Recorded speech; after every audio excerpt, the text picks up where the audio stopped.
வணக்கம் நேயர்களே, கடவுளூர் டிவி நேயர்களுக்கு லக்ஷ்மி நாராயணன் அன்பு வணக்கங்கள். இப்போ நம்ம பார்க்கும்போது வார ராசி பலன் 24ஆம் தேதியிலேருந்து 30ஆம் தேதி வரை எப்படி இருக்க போது தான் பார்க்க போகிறோம். எப்போதுமே சொல்கிறதாங்க, லக்னத்தை பாருங்கள். ராசிக்கு பார்ப்பதை விட லக்னத்தை பார்க்க ரொம்ப சூப்பராக இருக்கும். உதாரணமாக ஒரு மகர லக்னம் விருச்சிக ராசினா நீங்கள் விருச்சிக ராசிக்கான பலன்களை பார்க்குறத விட மகர ராசிக்கான பலன்களை பார்க்கும்போது ரொம்ப சூப்பராக இருக்கும். முதல்ல வர்றது பொது பலன்கள். ஸோ அது ஜென்ரலான ஒரு பலன்கள் என்னங்கிறத சொல்லுவோம். அதுக்கப்புறம் பார்த்திங்கன்னா தசாபக்தி பலன்கள். உங்கள் ஜனகால ஜாதகத்தில் உங்களுக்கு என்ன தசாபக்தி அந்தரங்கள் வருதோ அதை நோட் பண்ணி வச்சு அதை மிங்கிள் பண்ணி பாருங்கள், ரொம்ப பர்ஃபெக்டாக இருக்கும். அதுக்கப்புறம் வீடியோட எண்டில் பார்த்திங்கன்னா tip of the week. So இந்த வாட்டி டிப் ஆஃப் த வீக்கில் பிரதோஷத்தை பற்றியும் பௌர்ணமியை பற்றியும் சொல்லியிருக்கோம். ஸோ பௌர்ணமி எப்படி வழிபாடு பண்ணணும், ஏன் அந்த வழிபாடு, இந்த மாதிரி விஷயங்கள்லாம் சொல்லும், மறக்காமல் பாருங்கள். மகர ராசி. ஸோ மகர ராசிக்கு பார்த்திங்கன்னா உங்களுக்கு ராசி அதிபதி சனி. சனி 3ல் இருந்தால் என்றைக்குமே 2ஆம் அதிபதி 3ல் இருக்கிறது. அது சின்ன சின்ன கலகங்களை ஏற்படுத்தும். தேவையில்லாத ஒரு கலகங்கள், மற்றவங்க நம்மளை வாட்ச் பண்ணுறது, அந்த மாதிரி விஷயங்கள்லாம் கொடுக்கும். கொஞ்சம் கவனமாக இருக்கிறது ரொம்ப ரொம்ப நல்லது. அதுக்கப்புறம் உங்களுக்கு 3ஆம் அதிபதி 7 இருக்கும்போது நல்ல வளர்ச்சி, நல்ல ஏற்றங்கள் வருது. அது 3ஆம் அதிபதி உச்சமாக இருக்கும்போது உங்களுக்கு ஒரு பாப்புலாரிட்டி கிடைக்கும், ஒரு நல்ல ஒரு அங்கீகாரம் கிடைக்கிறதுக்கான வாய்ப்புகளை கண்டிப்பாக கொடுக்குங்க. ஸோ அதெல்லாமே ரொம்ப சிறப்பான விஷயங்கள். அதுக்கப்புறம் பார்க்கும்போது உங்களுடைய 4ஆம் அதிபதியான செவ்வாய் இப்போ பார்த்தீங்கன்னா உங்கள் 6ல் இருக்கார். 2ல் இப்போ உங்களுக்கு ராகு இருக்கார். ஸோ ராகு செவ்வாய் ஒரு பரிவர்த்தனையில் இருக்கும்போது வேலை சம்பந்தமான விஷயங்கள் அதில் கொஞ்சம் கவனமாக இருக்கணும். கொஞ்சம் எமோஷனாக கத்துறது, ஒரு எதிரியாக பாவித்து திட்டுறது, இந்த மாதிரி விஷயங்கள்லாம் வரும். ஸோ அதனால் பேசும்போது கவனம் ரொம்ப தேவை. வீடு, சொத்துக்கள், ஏதாச்சும் லோன் போட்டு வாங்குறது அதெல்லாம் அமையறதுக்கான வாய்ப்புகள் இருக்குது. இருந்தாலும் அந்த லோன் போட்டு வாங்கும்போது கொஞ்சம் கவனமாக இருங்க. ஏன்னா என்றைக்குமே பாதகாதிபதி 6ல் இருக்கும்போது அது நமக்கு தேவையில்லாத ஒரு மன உளைச்சலையும் ஒரு டென்ஷனையும் கண்டிப்பாக கொடுத்துங்க. ஏன்னா என்றைக்குமே பாதகாதிபதி 6ல் இருந்தால், எங்களை பொறுத்தவரை பாதகாதிபதி 6ல் இருந்தால் என்ன சொல்லுவோம் தெரியுங்களா, அது ஒரு செய்வினை தோஷங்கிற மாதிரியான விஷயங்கள் தான். பட் அதை பற்றி பயப்படாதீங்க. அந்த மாதிரி அதனால் கொஞ்சம் கவனமாக இருக்கணும். அதுவும் செவ்வாய் ராகணும் போது ரொம்ப வேகமாக பேசிடுவோம், தூக்கிடிச்சு பேசுனதெல்லாம் அந்த டைமில் தான் வரும். ஸோ அதனால் கொஞ்சம் கவனமாக இருந்துங்க. அதுக்கப்புறம் 5 10ஆம் அதிபதியான சுக்கிரன். 5 10ஆம் அதிபதி சுக்கிரன் 9ல் நீச்சம். குழந்தைகளோட பேச்சுக்கள் கொஞ்சம் கவனமாக இருக்கணும். குழந்தைகள் அவங்களுடைய வேலை விஷயமாக இருக்கிற விஷயங்கள் இல்லை, குழந்தை பேரம்பேத்திகளால் ஒரு மன கஷ்டங்கள் வர்றதுக்கான வாய்ப்பெலாம் இருந்தாலும் கொஞ்சம் கவனமாகணும். தந்தை சார்ந்த உறவுகளும் கொஞ்சம் கவனமாக இருந்துக்கிறது ரொம்ப ரொம்ப நல்லது. அதுக்கப்புறம் பார்க்கும்போது உங்களுடைய 6ஆம் அதிபதி 8ல் இருக்குது. ஸோ இன்றைக்கி பார்த்திங்கன்னா 3 கிரகங்கள் 8ல் இருக்குது. சூரியன், புதன், கேது. இது என்ன மாதிரி விஷயங்கள் பண்ணணும் அப்படிங்கும்போது வேலை விஷயத்துலேயும் சரி, அதே நேரத்தில் உங்களுடைய பாஸு, உங்களுடைய மேலதிகாரிகள் இவங்ககிட்டலாம் கொஞ்சம் கவனம். அரசியல், அரசாங்கம் சம்மந்தமான விஷயங்களும் இந்த டைமில் நீங்கள் கவனமாக இருந்துக்கிறது ரொம்ப ரொம்ப நல்லது. ஏன்னா இந்த டைமில் ரொம்ப பிளாங்க் ஆகிடும். நம்ம என்ன பண்ணுறோம், எது பண்ணுறோன்னே தெரியாமல் இருக்கிறதுனால கொஞ்சம் கவனமாக இருக்க வேண்டிய ஒரு காலகட்டங்கள். ஸோ அதனால் கொஞ்சம் கவனமாக இருங்க. என்னை பொறுத்தவரை மேக்ஸிமம் மௌனமாக போகிறது ரொம்ப நல்லது. நடக்கணும் நான் சைலண்ட்டாக போயிடுறேன்னு சொல்லிட்டு போகிறது தான் ரொம்ப நல்லது. ரொம்ப எமோஷனாக இருக்குன்னா வேலையில் இருந்தீங்கன்னா வேலைக்கு லீவ் போட்டுருங்க. ரொம்ப எமோஷனாக இருக்குது, பிஸ்னஸில் இருக்கீங்கன்னா கொஞ்சம் வேறு ஒருத்தரை வச்சு ஹேண்டில் பண்ணிட்டு நீங்கள் கொஞ்சம் ஒதுங்கி நின்று பார்த்துக்கிறது ரொம்ப ரொம்ப நல்லது. ஏன்னா அந்த எமோஷன் நம்ம ராங் டெசிஷன் எடுத்துருவோம் அப்படிங்கிறது தான் உண்மையான விஷயம். ஸோ அதனால் அந்த மாதிரி விஷயங்களில் நம்ம கொஞ்சம் கவனமாக இருந்துக்கணும். அதுக்கப்புறம் பார்க்கும்போது உங்களுடைய 7ஆம் அதிபதி சிறப்பான விஷயங்கள், நல்ல லாபங்களை கண்டிப்பாக கொடுத்துருவார். 8ஆம் அதிபதி சூரியன் அங்கே இருக்கும்போது கொஞ்சம் நமக்கு மன உளைச்சலையும் ஸ்ட்ரெஸ்ஸையும் கொடுத்துரும். நான் சொன்ன மாதிரி மேலதிகார சம்மந்தமான விஷயங்களும் கொஞ்சம் கவனமாக இருந்துக்கணும். அதுக்கப்புறம் உங்களுடைய தொழில் ரீதியான விஷயங்கள் ஒரு கலக்கங்கள், தொழிலில் ஒரு சின்ன ஒரு பிளாக்கேஜ், இந்த மாதிரி விஷயங்களாக இருக்கணும், கொஞ்சம் கவனமாக இருந்தோம். ஏன்னா சுக்கிரன் நீச்சமாக இருக்கும்போது கொஞ்சம் பிரயாணங்களையும் ஒரு டிஸ்கம்ஃபர்ட்டான ஒரு சூழ்நிலை கண்டிப்பாக ஏற்படுத்தும். 11ஆம் அதிபதியான செவ்வாய் உங்களுக்கு 6ல் இருக்கும்போது திடீர் வேலையில் லாபங்கள் இருந்தாலும் மூத்த சகோதர நண்பர்கள் விஷயங்களில் கொஞ்சம் கவனம் வரும். நண்பர்கள் நம்மகிட்ட நல்லா பேசுவான், அதுக்கப்புறம் நம்மளதே ரெக்கார்டிங் போட்டு மற்றவன்ட்ட வாட்ஸ்அப்பில் குரூப்பில் போட்டு விட்ருவாங்க. ஸோ ஓட்டுறதெல்லாம் அதிகமாக இருக்கும். ஸோ கொஞ்சம் கவனமாக இருந்துக்கிறது ரொம்ப நல்லது. அதுக்கப்புறம் பார்க்கும்போது உங்களுடைய 12ஆம் அதிபதியான குரு 7ல் இருக்கும்போது கணவன் மனைவிகளும் கொஞ்சம் செலவுகள் அதிகமாக இருக்கும். மனைவிக்காக கணவனுக்காகவும் ஒருத்தர் செலவு பண்ணிக்கிற மாதிரி விஷயங்களை நிறைய கொடுக்கும். மற்றபடி வியாபார ரீதியான விஷயங்கள் கொஞ்சம் ட்ராவல்ஸ்லாம் நிறையா இருக்கிற மாதிரி விஷயங்களை கண்டிப்பாக கொடுக்குங்க. ஸோ இதுவரை பார்த்தது பொது பலன். இப்போ பார்க்கும் தசாபக்தி பலன். மகர லக்னமாக இருந்து சூரியன் தசாபத்தில் நடக்கிறவங்களுக்கு அவங்க வந்து பாசஸ், மேலதிகாரிகள், அரசியல் தொடர்பான விஷயங்களை ரொம்ப கவனமாக இருக்கணும். வேலையில் ரொம்ப ரொம்ப கவனமாக இருக்கணுங்க. ஸோ நமக்கு தேவையில்லாத ஒரு ஸ்ட்ரெஸ்ஸையும் ஒரு டென்ஷன்ஸையும் ஏற்படுத்தும் போது இந்த காலகட்டங்கள் இது வந்து ரொம்ப நாள்லாம் இல்லைங்க. இது வந்து மிஞ்சி போனால் ஒரு 10 நாள் இருக்கும். இந்த ஒரு 10 நாள் தள்ளிட்டிங்கன்னா எல்லாமே சரியாயிடும். அது வர கொஞ்சம் கம்முன்னு போகிறது நல்லது. ஓகேங்களா? நீங்கள் இப்போ கம்முன்னு போனீங்கன்னா வாழ்க்கை ஜம்முன்னு இருக்கும். ஓகே. மகர லக்னமாக வந்து சந்திர தசாபத்தில் வந்து சந்திரன் வந்து சிறப்பான விஷயங்கள் நல்ல ஏற்றங்களை கொடுக்கறதுக்கான வாய்ப்புகளுமே ரொம்ப நல்லா இருக்குது. மகர லக்னமாக இருந்து செவ்வாய் திசா புத்திரேந்திரன். செவ்வாய் வந்து பார்த்திங்கன்னா இப்போ ஒரு நட்சத்திர பரிவர்த்தனை இருக்குது. 2, 6ன்னும் போதே மற்றவங்ககிட்ட வந்து ஏடாவிடமாக பேசி எமோஷனல் ஆகிறதுக்கான வாய்ப்புகள், மற்றவங்களுக்கு விரோதம் அதிகமாக ஏற்படுறதுக்கான பேச்சுக்கள் வர்றதுக்கான வாய்ப்புனால கொஞ்சம் கவனமாக இருக்கணும். அதேமாதிரி குடும்பத்து நபர்களிடம் கொஞ்சம் கவனமாக இருந்துக்கிறது ரொம்ப ரொம்ப நல்லது. மகர லக்னமாக இருந்து ராகு தேசாபதி. ராகு வந்து பார்த்திங்கன்னா அதே பரிவர்த்தனை இருக்கும்போது ட்ராவல் பண்ணும்போதோ வேலையிலையும் வந்து ரொம்ப ரொம்ப கவனமாக இருக்கணும். கடன் சார்ந்த விஷயங்களையும் வந்து கொஞ்சம் கவனமாக பேசுகிறது ரொம்ப ரொம்ப நல்லதுங்க. அப்புறம் மகர லக்னமாக இருந்து குரு தேசாபதி.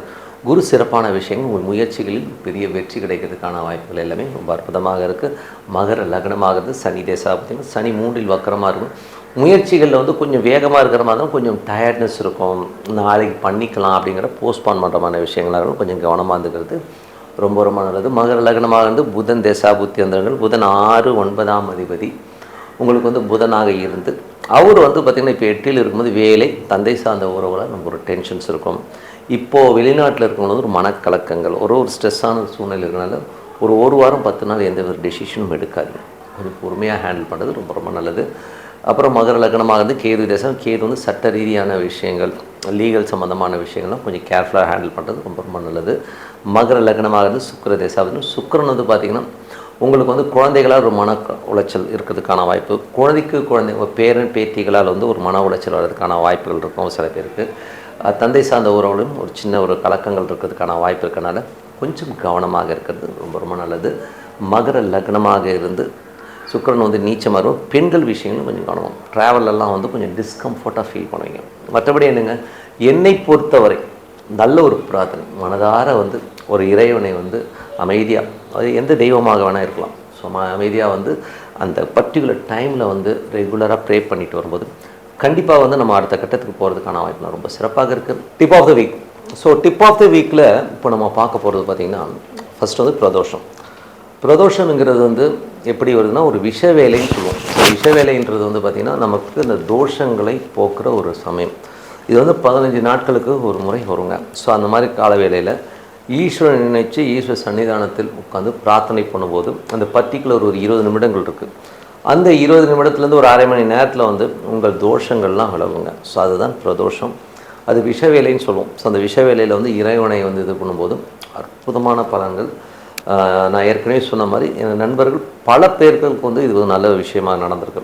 எப்படின்னா, ஒருத்தர் வந்து நிறைய நெருக்கடிகள், பண நெருக்கடிகள், கிரெடிட் கார்டில் நிறைய ஸ்வைப் பண்ணி மாட்டிகிட்டு இருந்தவர் இந்த பிரதோஷத்துக்கு போயிட்டு ஃபுல்லாக ரிலீவ் ஆகி வந்தார். அது ஒரு மேஜிக் மாதிரி நடந்தது. ஸோ அந்த மாதிரி ஒரு சூழ்நிலை இருந்தவருக்கு ரொம்ப நல்ல ரிலீஃப் கொடுத்தது. வேலையிலையும் வந்து பார்த்திங்கன்னா ஒரு நல்ல ரிலீஃப் ஆனவங்களுமே நிறைய பேர் இருக்காங்க. அதனால் பிரதோஷ வழிபாடு இந்த 4லேருந்து 6, இந்த 4லேருந்து 6ங்கிறது வந்து ஒரு விஷ நேரம்னு தான் சொல்லுவோம். ஸோ அந்த நேரத்தில் இறைவனை ஸோ சப்போஸ் 4லேருந்து 6 போக முடியலன்னா கூட அட்லீஸ்ட் ஒரு 5:50 அந்த முடிகிற தருவாயிலாச்சும் போயிட்டு இறைவனை வந்து முடிஞ்ச அளவு பிரார்த்தனை பண்ணிக்கிட்டிங்கன்னா அந்த 15 நாட்களுக்கு ஒரு முறை வர அந்த ஒரு பிரார்த்தனை அற்புதமான பலன்களை கொடுக்குங்க. அன்றைக்கி வந்து இறைவனை வந்து சரணடைதல் அற்புதமான விஷயத்தை கொடுக்கும். அதுக்கடுத்து பௌர்ணமி. பௌர்ணமிங்கிறது வந்து ஒரு மிராக்கலான ஒரு விஷயங்க. ஏன்னா பௌர்ணமி சித்தர்களுக்கான நேரம். இப்போது என்னை பொறுத்தவரை வந்து பார்த்திங்கன்னா நிறைய பேருக்கு வந்து பார்த்திங்கன்னா அடுத்தது லைஃப்பில் என்ன பண்ண போகிறோன்னு தெரியாது, டோட்டலாக பிளாங்காக இருக்கும். அதே மாதிரி நிறைய கடன்கள் இருக்கும். இந்த கடன்கள்லேருந்து என்னால் வெளியில் வர முடியல அப்படின்னு சொல்கிற ஆட்கள் நிறைய பேர் இருக்கும். ஸோ நானும் அந்த ஒரு காலகட்டத்தில் அந்த மாதிரி இருந்தால்தான். ஸோ கடன்லேருந்து எப்படி வர போகிறோன்னு தெரியல, நோய் வாய்ப்பட்டு அந்த நோய்க்கு பிடியில் மாட்டிகிட்டு இருக்கவங்க நிறைய பேர் இருப்பாங்க. ஸோ இவங்கெல்லாம் வெளியில் வரணும்னா இந்த பௌர்ணமி பிரார்த்தனை ரொம்ப ரொம்ப ரொம்ப ரொம்ப ரொம்ப முக்கியங்க. ஸோ அது வந்து ஒரு அற்புதமான விஷயமாக வருங்க. ஸோ அந்த பௌர்ணமி பிரார்த்தனை அப்போ என்ன பண்ணணும் அப்படின்போது, இந்த மாதிரி பிரச்சனை உள்ளவர்கள் வீட்டிலேயே உங்கள் குலதெய்வம் இருந்தால் உங்கள் குலதெய்வத்துக்கு வந்து ஒரு சின்ன டம்ளர், வசதி இருக்கிறவங்க வெள்ளி டம்ளர், சின்ன வெள்ளி டம்ளர் வாங்கி அது தனியாக வச்சு அதில் பால், பழம், சேஃப்ரான் அதாவது குங்குமப்பூ போட்டு குலதெய்வம் அங்கே இருக்கிறதா நினச்சி மனதார வழிபாடு பண்ணுங்கள். குலதெய்வமே நீ என்னோட இருக்க, என் கூட இருக்க, எங்களுக்கு வந்து எங்கள் வீட்டில் இருக்க அப்படிங்கிற ஒரு ஃபீலோட நீங்கள் பிரார்த்தனை பண்ணும்போது அது வந்து ஒரு அற்புதமான ஒரு மேஜிக் ஏற்படும். அது மட்டும் இல்லாமல் உங்கள் குலதெய்வத்துக்கு அடுத்தபடியாக நீங்கள் வழிபடும் ஒரு மகான் இருப்பார். ஸோ உங்கள் குடும்பத்திலே பார்த்திங்கன்னா நிறைய பேர் வீட்டில் வந்து சங்கராச்சாரியரை வழிபாடு பண்ணுறவங்க இருப்பாங்க, கல்கி, ஏகப்பட்ட பாபாஜி, நிறைய சித்த புருஷர், வள்ளலார் போன்ற நிறைய பேரை வந்து நம்ம வழிபாடு பண்ணுறவங்க குடும்ப ரீதியாகவே எங்கள் அப்பா தாத்தா எல்லாருமே வழியாக இந்த மகானை வழிபட்டு வந்தோம். அவங்களையும் நினச்சி அவங்களும் அங்கே இருக்கிறதா நினச்சி வழிபாடு பண்ணுங்கள். ஒரு 2 வாழைப்பழம் வச்சு அது பிரார்த்தனை பண்ணி அந்த பால், பழம், குங்குமப்பூ போட்டு அவங்களுக்கு சொல்லிவிட்டு அது பிரசாதமாக சாப்பிடும்போது அந்த தெய்வம் நம்ம வீட்டில் இருக்குது. அது வந்து இருக்கிற நம்மளுக்கு ஒரு நல்ல வைப்பு, ஒரு நல்ல ஒரு சந்தோஷத்தையும் குதூகலத்தையும் வந்து ஒரு ரீசார்ஜ் பண்ணி கொடுக்குதுங்கிறது தான் உண்மையான விஷயம். அது வந்து கண்டிப்பாக எல்லாருமே பண்ணணும். அது மட்டும் இல்லாமல் அன்றைக்கி வந்து ஈவினிங் வந்து பார்த்திங்கன்னா சித்தர் சமாதிகள், யார் ஜாதகத்தில் வந்து கடன் பிரச்சனைகள், நோய் நொடிகளோட நிறைய கஷ்டத்தோடு இருக்காங்களோ, அது மட்டும் இல்லை பிறந்ததுலேருந்து கஷ்டம் அப்படி இருக்கிறவங்களும் சரி, குரு கேது இந்த காம்பினேஷன் உங்கள் ஜாதகத்தில் இருந்ததுன்னா குழந்தைகளால் ஒரு மன வருத்தம், எனக்கு குழந்தை இல்லை அப்படின்னு கஷ்டப்படுறவங்களும் கண்டிப்பாக பௌர்ணமி அன்னைக்கு நீங்கள் வந்து சித்தர் உங்கள் வீட்டு பக்கத்தில் இருக்க சித்தர் சமாதிகளுக்கு போய் மனதார வழிபாடு பண்ணுங்கள். அப்போ பார்த்தீங்கன்னா ஒரு மேஜிக் நடக்கும் பாருங்கள். ஒரு கண்டினியூவாக ஒரு 3 பௌர்ணமி நீங்கள் வந்து வழிபாடு பண்ணும்போது வாழ்க்கையில் உங்களுக்கு வழிகாட்ட ஒருத்தர் வருவார். அற்புதமான விஷயங்கள் நடக்குங்க. என்னைக்கு வந்து இது தெரிஞ்ச ஒரு 100கணக்கான பேர் இந்த பௌர்ணமி வழிபாட்டில் அற்புதமான இதுக்கு வந்து நான் சில பேர் சொல்கிறாங்க திருச்செந்தூர் போங்க, அங்கே போய் பிச்சை எடுங்க, அப்புறம் திருச்செந்தூரில் அவ்வளோ ரஷ்ஷுக்கு நல்ல அப்படிலாம் வேணுங்க. வீட்டு பக்கத்தில் ஒரு சித்தர் சமாதி இருக்கும், அங்கே போனால் போதும். நம்மளை வருத்திக்கிட்டு சாமியை கும்பிடணும்னு நமக்கு அவசியம் கிடையாது. நமக்கு சாமி பக்கத்தில் வச்சுக்கிறது தான் புத்திசாலித்தனம், ஓகேங்களா? ஸோ அதனால் வந்து இறைவன் எங்கே இருந்தாலும் கூப்பிட்டா வருவார். ஸோ அதனால் பக்கத்தில் வச்சுக்கோங்க. ஏன் அந்த கோயிலுக்கு போகிறோன்னா அந்த வழியாக அங்கே பூஜை புனஸ்காரங்கள் கரெக்டாக பண்ணுற இடமா இருந்ததுன்னா அங்கே ஒரு நல்ல வைப்ரேஷன்ஸ் இருக்கும், நீங்கள் அதை வந்து ஃபீல் பண்ண முடியும். அதனால தான் சொல்கிறாங்க. ஸோ அதனால் சித்தர் சமாதிகளுக்கு போங்க, அங்கே ஒரு அரை மணி நேரம் ஸ்பெண்ட் பண்ணுங்கள். ஏன்னா மாதத்துக்கு ஒரு நாள் குருக்கேது அந்த பௌர்ணமி அன்னைக்கு சித்தர் சமாதிகளை போய் வழிபாடு பண்ணும்போது தமிழ்நாட்டில் எல்லா இடங்களிலும் சித்தர் சமாதிகள் இருக்குது, அங்கே போய் வழிபாடு பண்ணுங்கள். அற்புதமான பலன்கள். இந்த குருக்கேதுங்கிறது வந்து பார்த்திங்கன்னா வழியாக வரும், வம்சா வழியாகவே வரும். ஸோ அவங்களுக்குலாம் அதுலேருந்து விடுபட்டு நல்ல ஒரு வாழ்க்கை, நல்ல ஒரு விஷயங்கள்லாம் கண்டிப்பாக கிடைக்கும்.